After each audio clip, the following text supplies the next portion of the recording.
Sophie had only one dream, to play the violin, but when the teachers called her on stage, it was never to celebrate her talent. It was a joke. A janitor's daughter, worn-out shoes, and an old violin held together with tape. The auditorium filled with muffled laughter. What could she possibly play? A teacher muttered under her breath.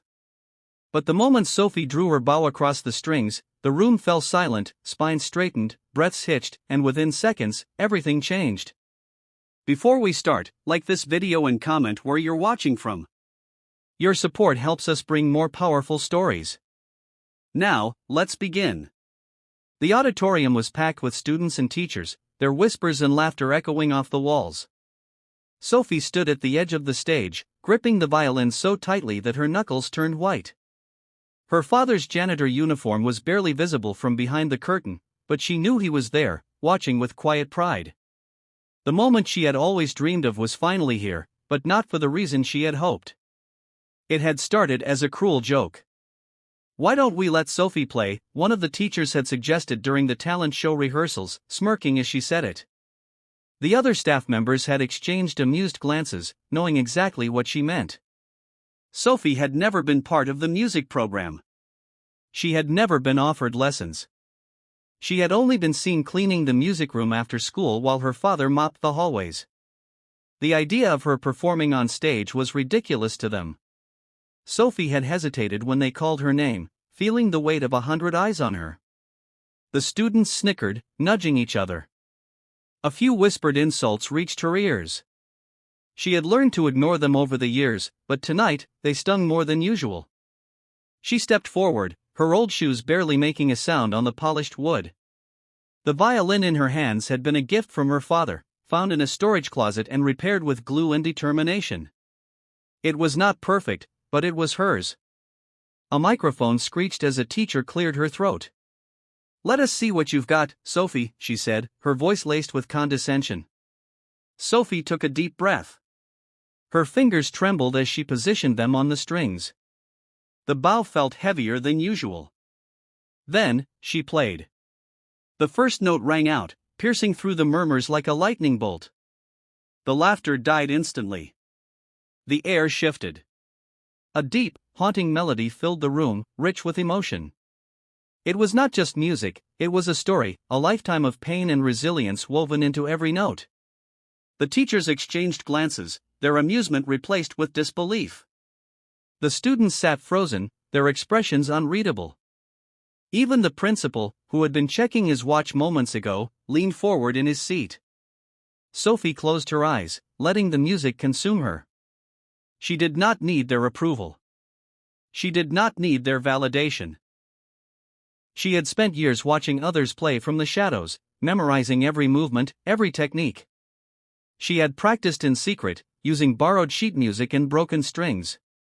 Now, her soul poured through the violin, and there was nothing they could do to stop it. As the final note faded, silence stretched across the room. No one moved. No one breathed. The teachers who had once laughed at the idea of her playing now looked like they had seen a ghost. Then, one person stood up. A single pair of hands clapped, breaking the suffocating silence in the auditorium. It was slow at first, hesitant, as if the person could not believe what they had just heard. Then another joined in, and another. Within seconds, the entire room erupted into thunderous applause. Sophie stood frozen, her violin still tucked under her chin, her chest rose and fell with deep, steady breaths. But inside, her heart pounded wildly. She had expected laughter, mockery, maybe even outright humiliation. But this? This was something she had never imagined. On the side of the stage, her father gripped the mop handle, his fingers white from the pressure. His eyes glistened with something unspoken: pride, awe, maybe even disbelief. He had always told her she was special, that her music had a magic no one else could understand. But Sophie had never truly believed him until now. The students who had whispered behind their hands before were now on their feet. The same teachers who had smirked at her earlier exchanged awkward glances, as if realizing just how wrong they had been. One of them, Miss Harper, the school's music director, pressed a hand against her chest, eyes wide with shock.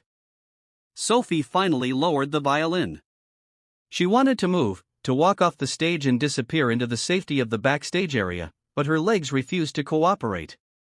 Instead, she stood there, taking in the overwhelming sight of people who had never seen her before really seen her. Then, as if snapping out of a trance, Miss Harper rushed forward. She nearly tripped over the wires on the stage floor in her haste, but she did not stop. "Where did you learn to play like that?" she asked, her voice urgent. "Who taught you?" Sophie hesitated. The truth felt too simple, too impossible. "I taught myself," she said quietly. Miss Harper blinked, clearly taken aback. "That is not possible." Sophie did not respond.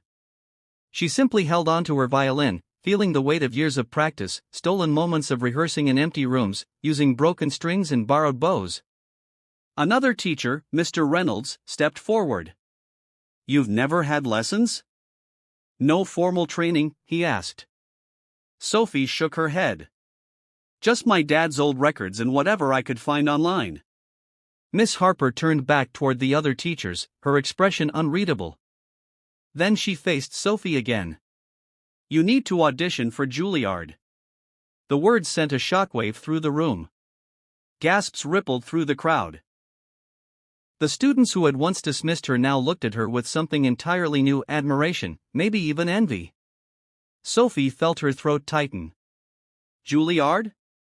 That was a dream she had never even dared to whisper out loud.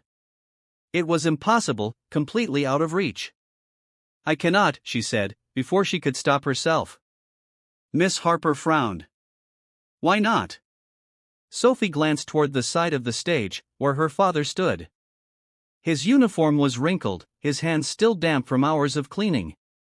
She knew the cost of auditions, the price of lessons, the kind of resources kids at Juilliard had. That world was not for someone like her, she admitted, her voice barely above a whisper. Miss Harper's eyes softened. "That world is for anyone with talent. And you." She took a deep breath. "You are the most talented student I have ever heard in my life." Sophie wanted to believe her.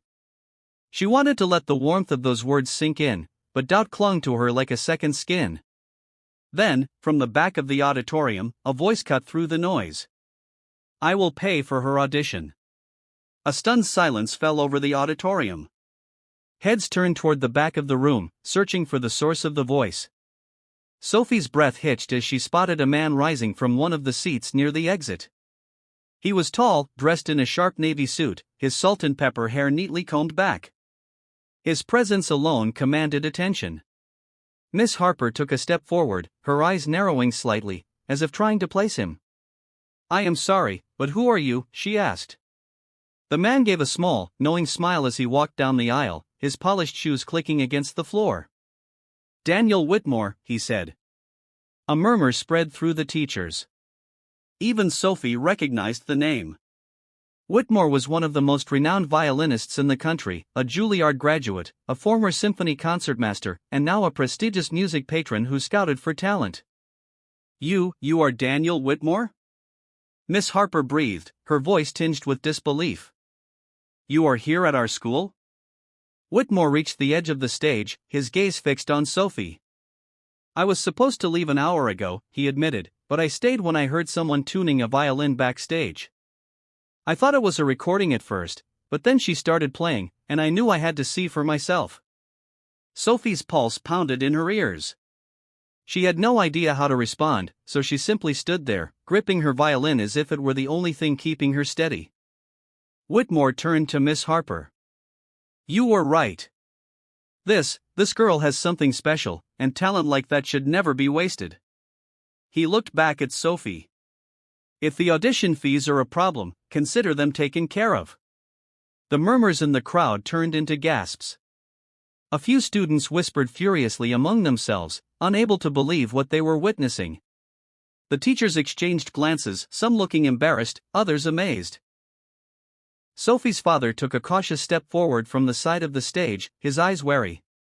"Sir, that is too generous," he said hesitantly. Whitmore's expression softened. "No, it is not. It is an investment, one I am more than willing to make." Sophie felt her throat tighten again, but this time, it was not doubt or fear, it was something dangerously close to hope. I do not know what to say, she whispered. Say yes, Whitmore said simply. She looked at her father, her eyes searching for his guidance. He had always been her biggest supporter, but this? This was beyond anything they had ever imagined. Her father swallowed hard, then gave her a small nod. If this is what you want, Sophie, then you should go for it. The weight of the moment settled on her chest. This was everything she had ever dreamed of, and yet the fear of failure still loomed in the back of her mind. What if I am not good enough? She asked, her voice barely above a whisper. Whitmore smiled, his eyes filled with certainty. You do not have to be perfect. You just have to try. Sophie took a deep breath.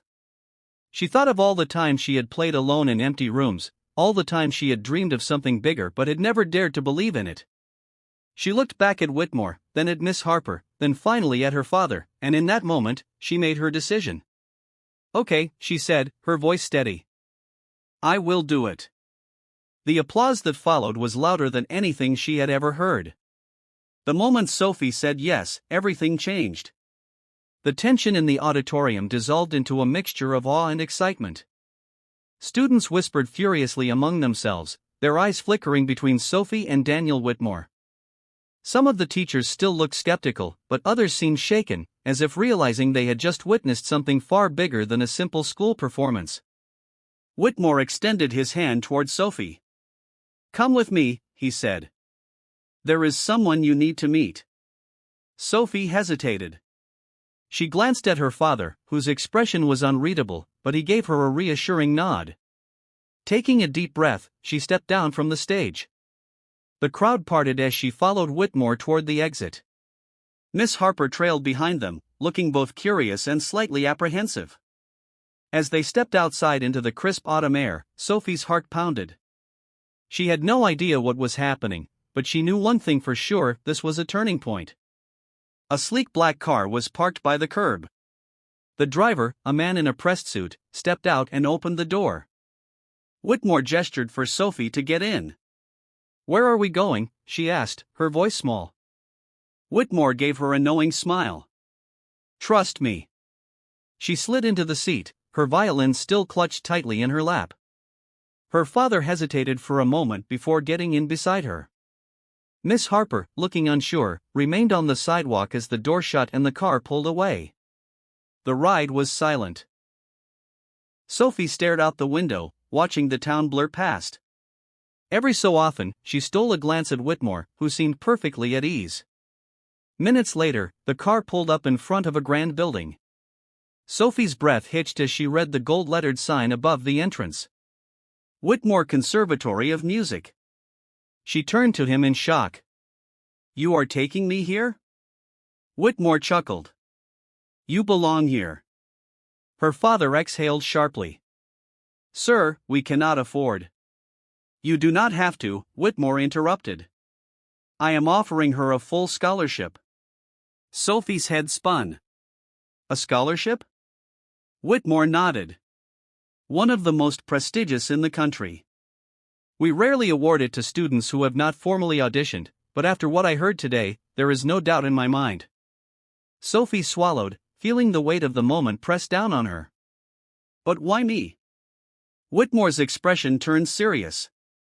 Because talent like yours is rare, and because I know what it feels like to be overlooked. His words hung in the air. Sophie's mind raced back to all the time she had played in empty rooms, all the time she had watched other kids get opportunities she could only dream of. And now, here she was, being handed something she never thought possible. Come inside, Whitmore said. There is one more thing I want you to see. Sophie exchanged a glance with her father before nodding. As they stepped out of the car, she felt an unfamiliar sensation bubbling inside her, hope. They entered the conservatory, and the air smelled of polished wood and sheet music. The halls were lined with framed portraits of legendary musicians. Sophie's footsteps echoed as she followed Whitmore through a set of double doors. Inside, a grand concert hall stretched before them. A magnificent stage stood at the front, illuminated by soft, golden lights. Stand there, Whitmore instructed, pointing to the center of the stage.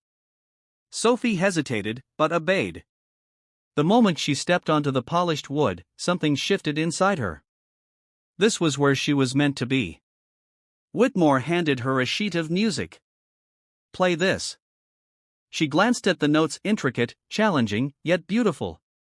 Taking a deep breath, she lifted her violin, and as her bow touched the strings, the first note rang out, filling the hall with a sound so pure, so powerful, that even she was stunned. As Sophie played, the grand concert hall seemed to come alive. Each note resonated through the space, wrapping itself around the walls and echoing back with breathtaking clarity. It was nothing like playing in her small apartment or the school auditorium. This was different. This was magic.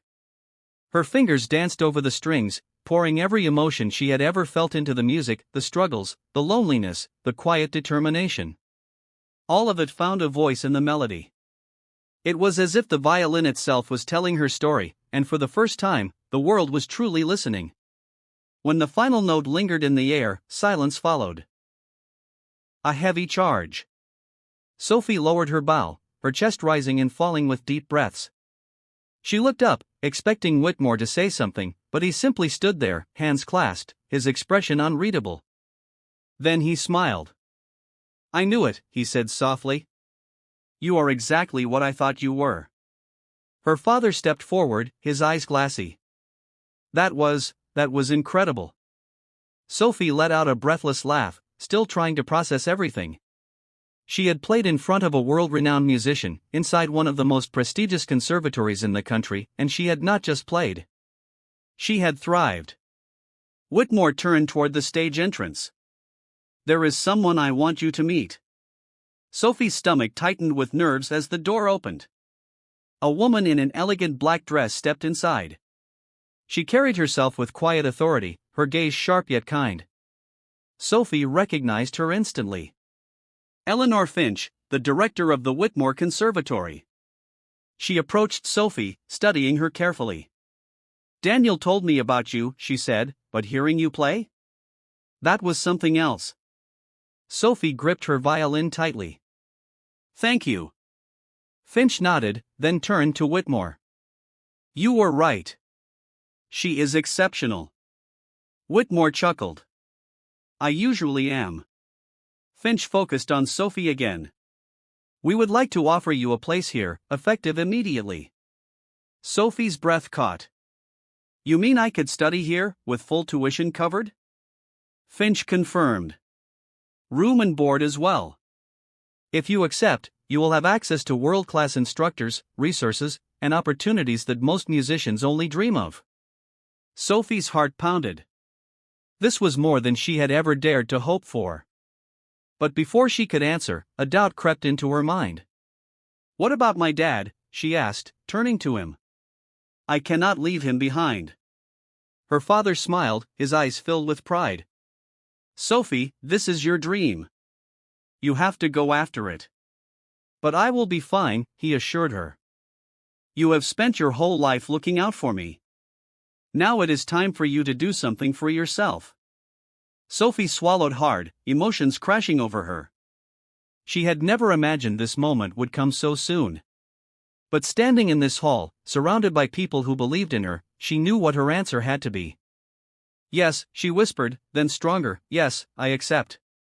Finch extended a hand, and Sophie shook it, feeling the weight of a new future settling onto her shoulders. Whitmore beamed. "Welcome to Whitmore Conservatory." Sophie glanced at her father, who nodded in encouragement. For the first time in her life, she was not just a janitor's daughter. She was a musician, a student, a rising star. And this was only the beginning. Sophie stood in the grand hall of Whitmore Conservatory, her fingers still trembling from the weight of the moment. She had spent years believing that dreams were reserved for those with privilege, for those born into the right circumstances. Yet, here she was.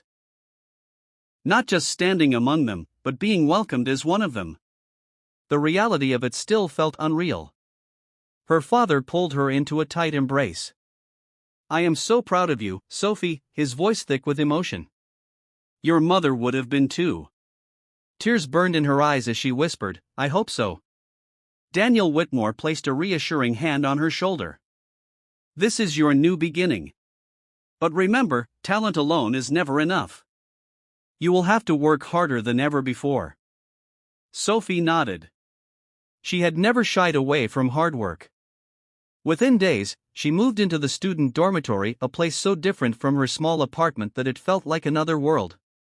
The walls were lined with soundproof practice rooms, and every hallway echoed with the sounds of violin, cello, and piano.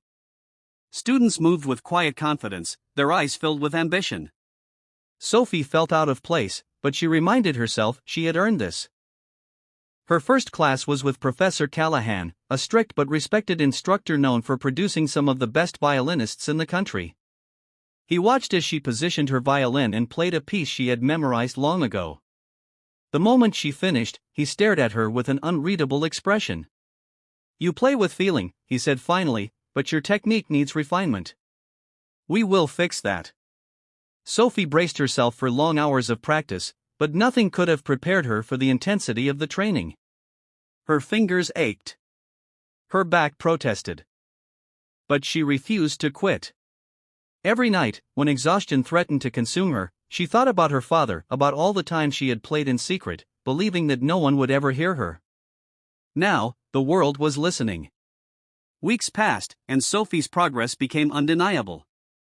Her bowing grew smoother, her intonation sharper. Even Callahan, who rarely gave compliments, began to nod in approval.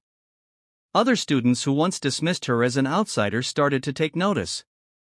Then came the announcement, the annual showcase, where the best students would perform for an audience of talent scouts, composers, and industry professionals. It was an opportunity that could change everything. Sophie hesitated.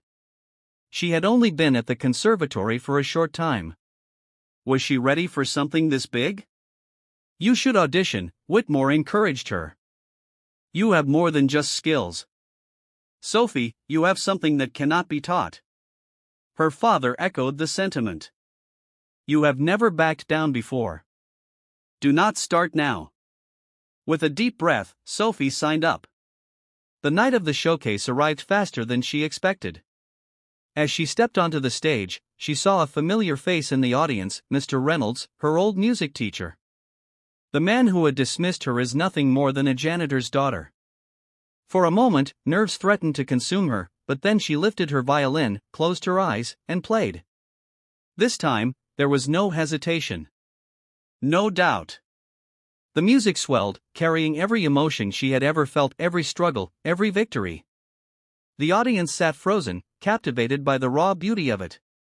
Even Mr. Reynolds, who had once mocked her, now watched with wide, astonished eyes.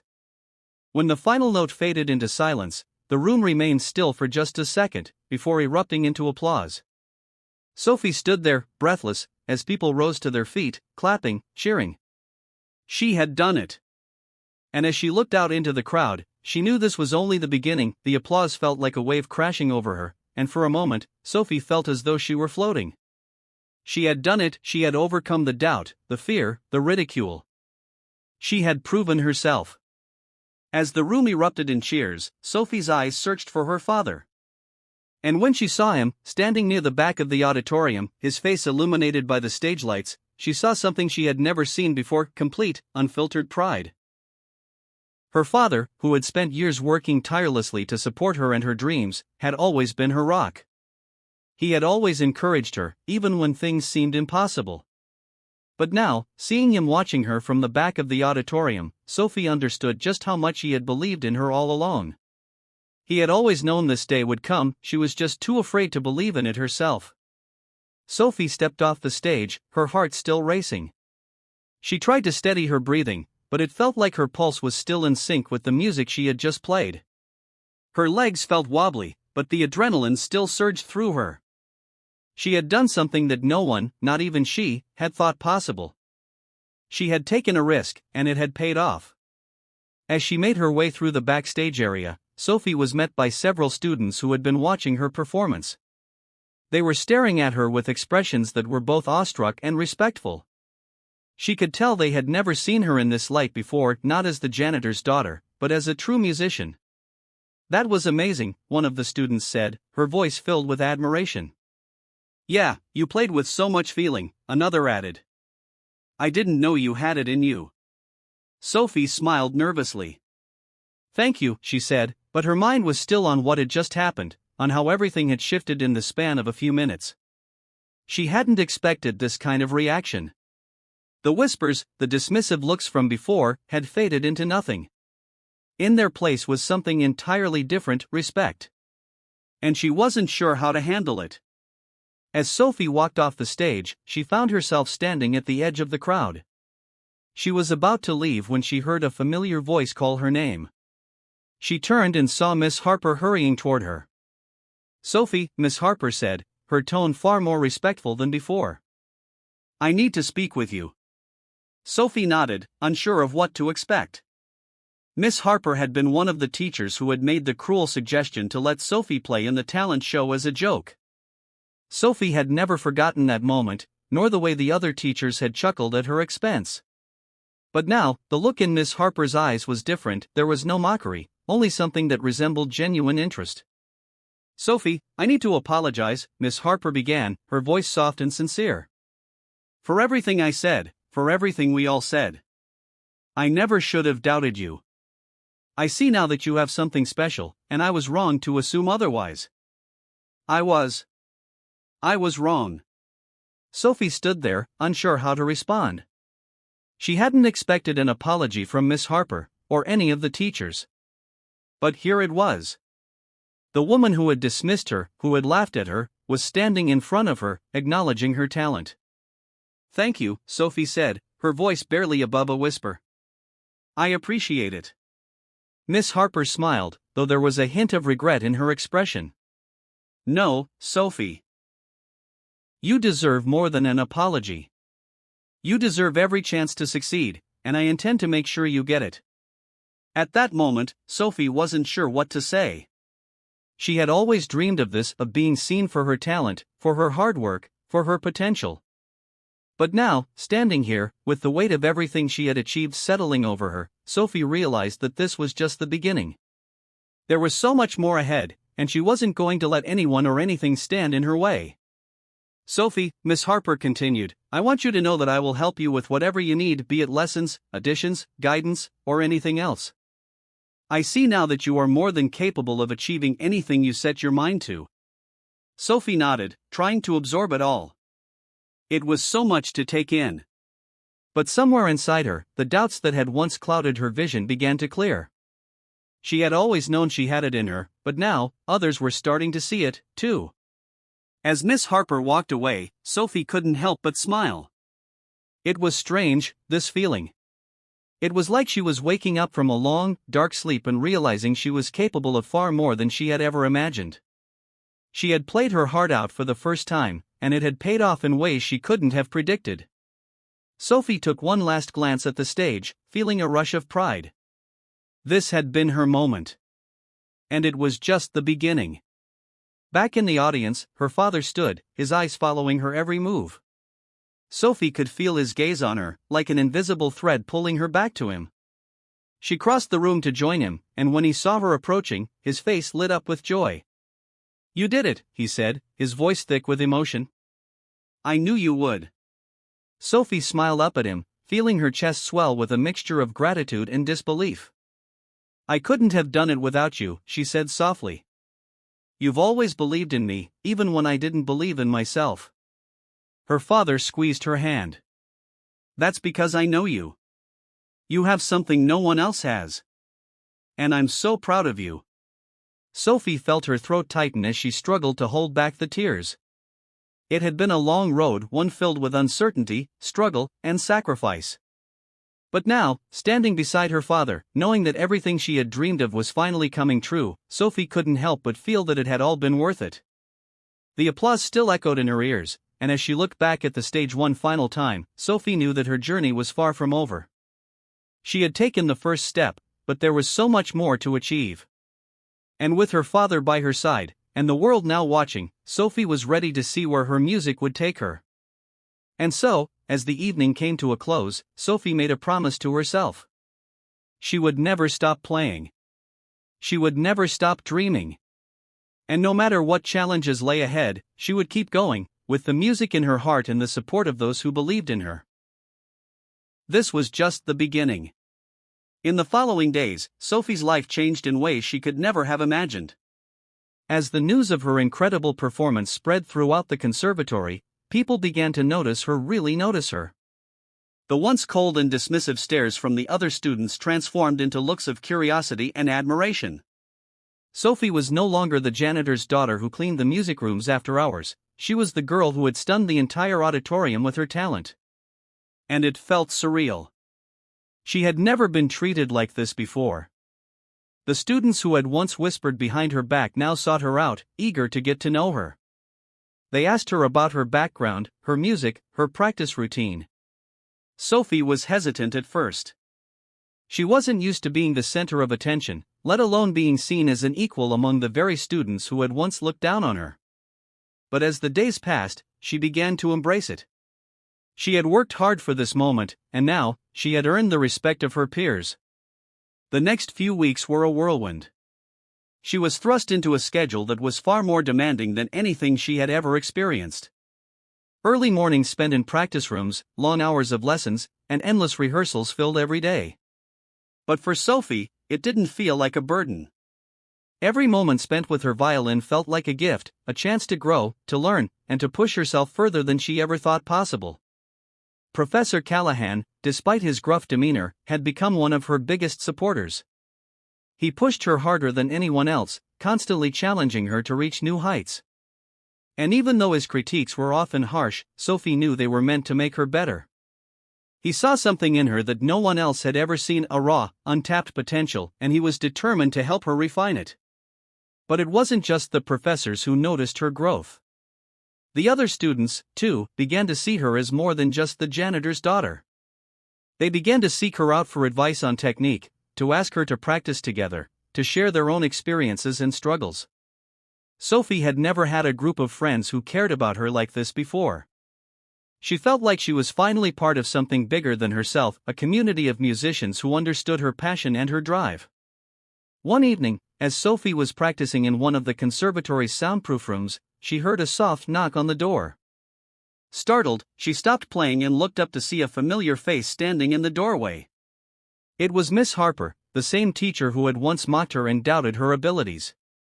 "Sophie," Miss Harper said, her voice soft. "Can I speak with you for a moment?" Sophie was taken aback. She had not expected to see Miss Harper outside of class, and certainly not after everything that had happened. But she nodded, setting her violin aside and standing up. "Of course," Sophie replied, her voice a little unsure. Miss Harper stepped inside the room, closing the door behind her. There was an air of seriousness about her that Sophie hadn't seen before. The woman seemed vulnerable, almost. Not the confident, condescending teacher from before, but someone who had been deeply affected by Sophie's transformation. "I wanted to apologize again," Miss Harper said, looking down at the floor. "I've had some time to think about everything, and I just wanted to tell you that I'm sorry for doubting you. For not seeing your potential from the start. You've proven me wrong, Sophie. And for that, I am grateful." Sophie was silent for a moment, unsure of how to respond. She had never expected Miss Harper to be so humble, to acknowledge her mistakes so openly. But there it was, an apology that came from the heart, one that Sophie never thought she would hear. "Thank you," Sophie said softly, her eyes meeting Miss Harper's. "It means a lot to me that you're saying this." Miss Harper nodded, her expression serious. "I think you have the potential to go very far, Sophie. And I want to help you in any way I can. Whether it's lessons, guidance, or connections. You deserve every opportunity to succeed." Sophie felt a sense of warmth spread through her chest. She had spent so many years feeling overlooked, dismissed, and misunderstood. But here, in this moment, she was finally being seen for who she truly was, a talented musician with a fire and passion that couldn't be extinguished. "Thank you," Sophie repeated, her voice steady now. "I really appreciate that." Miss Harper smiled, her eyes softening.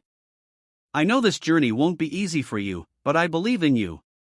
You've come so far already, and I have no doubt you'll continue to surprise us all." With that, Miss Harper turned to leave, but before she opened the door, she paused. "Just remember," Miss Harper said, looking over her shoulder. "You're not just a janitor's daughter anymore. You're Sophie, the violinist." Sophie stood there for a moment, the weight of her words sinking in. She wasn't just Sophie, the girl who had spent years cleaning the music room. She was Sophie, the musician, the artist, the one who had earned her place in a world that had once felt so out of reach. And as she returned to her practice, the sound of her violin filling the room once more, Sophie knew that this was only the beginning. She had proven to herself and to everyone around her that she was capable of achieving greatness. And with every note she played, she was one step closer to the life she had always dreamed of. The days that followed were filled with intense practice, but Sophie embraced every challenge. She was determined to hone her craft, to become the best version of herself she could be. And as the showcase season approached, she felt a familiar knot of nervousness in her stomach. This would be her moment to prove once and for all that she belonged at the Whitmore Conservatory, that she was more than just a student. She was an artist, ready to step into the world of professional musicianship. Her father, who had supported her every step of the way, was there with her, as always. He had come to every performance, every rehearsal, watching from the sidelines with quiet pride. Sophie often caught him in the back of the room, his eyes filled with admiration, his hands clasped tightly together as though he was holding on to the hope that